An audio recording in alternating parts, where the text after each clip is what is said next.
आज finally Qatar को उत्तर देने का समय आ चुका है, क्योंकि भारत ने एक ऐसे देश के साथ मिल गया है जिसके पास अब लगभग 201 ट्रिलियन क्यूबिक फीट गैस है। और इससे भी ज्यादा महत्वपूर्ण बात यह है कि यह देश अब भारत को 20% डिस्काउंट प्राइस पर तेल और गैस प्रदान करने की कसम खा रहा है।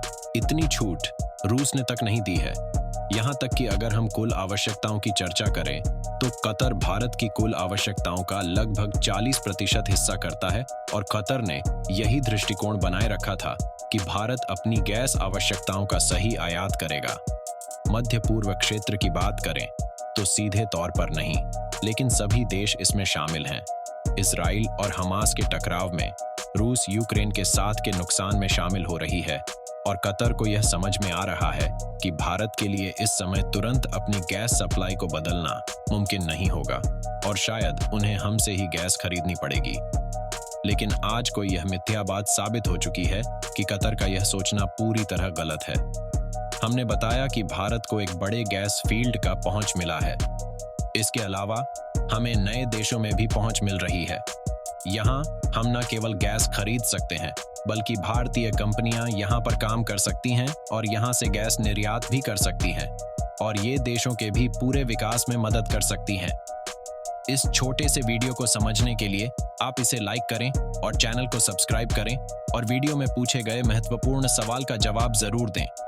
इस वीडियो में हम दूसरे जहाज के बारे में बात करेंगे, जिसमें हम वेनेजुएला की चर्चा करेंगे, जिसके पास बड़ी मात्रा में प्राकृतिक संसाधन है। और गैस की बात करें तो वेनेजुएला के पास लगभग 201 क्यूबिक फीट गैस है। लेकिन अब तक भारत यहां से गैस आयात नहीं कर पा रहा था, क्योंकि इसके पीछे कई कारण थे, जिनमें 11 फरवरी 2015 को अमेरिका ने वेनेजुएला पर कई प्रकार के प्रतिबंध लगा दिए गए थे। और इसमें अमेरिका का मुख्य कारण यह था कि वेनेजुएला में मानवाधिकार भी थे। राजनीतिक भ्रष्टाचार और कई प्रकार की अनिश्चितता के कारण अमेरिका ने वेनेजुएला पर प्रतिबंध लगा दिए थे। लेकिन हाल ही में अमेरिका ने वेनेजुएला से सभी प्रतिबंध हटा लिए हैं, जहां अब वेनेजुएला अपनी ऑयल और गैस को पूरी दुनिया में भेज सकता है।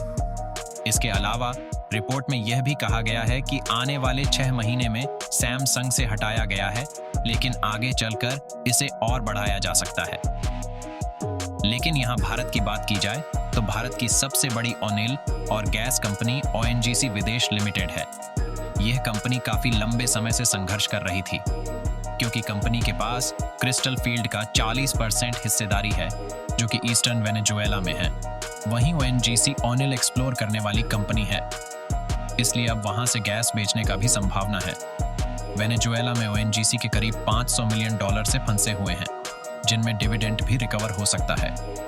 भारत और वेनेजुएला के बीच 2023 में ही दोनों देशों ने डिप्लोमेटिक रिलेशन को स्थापित किया था और अपने रिलेशंस को मजबूत करने के लिए बातचीत की थी। वेनेजुएला के अंदर एक मुख्य अधिकारी फील्ड की 40% हिस्सेदारी के साथ ONGC कंपनी स्थित है, जो कि पूर्वी वेनेजुएला में है। इसके अलावा हमें सीधे रास्ते से गैस आयात करने का भी एक मौका मिल चुका है। इसका मतलब है कि हम अब अपनी सप्लाई को कटौती कर सकते हैं। यहाँ पर यदि हम भारत की बात करें तो वहाँ 9000 से भी अधिक भारतीय कंपनियां काम कर रही हैं, जो कुछ सेवा संबंधित काम भी कर रही हैं और कुछ ऑयल एंड गैस सेक्टर में गतिविधि में शामिल हैं। इसलिए क्या इन भारतीय कंपनियों को अपने ऑपरेशंस बंद करना चाहिए, जैसा कि महिंद्रा GSW बोर्ड कंपनी ने कनाडा में अपनी सेवाएं बंद कर दी थी? भारत और कनाडा के बीच रिलेशंस में टेंशन के कारण आप अपने उत्तर को कृपया कमेंट बॉक्स में लिखें। हमारे YouTube चैनल को सब्सक्राइब करें।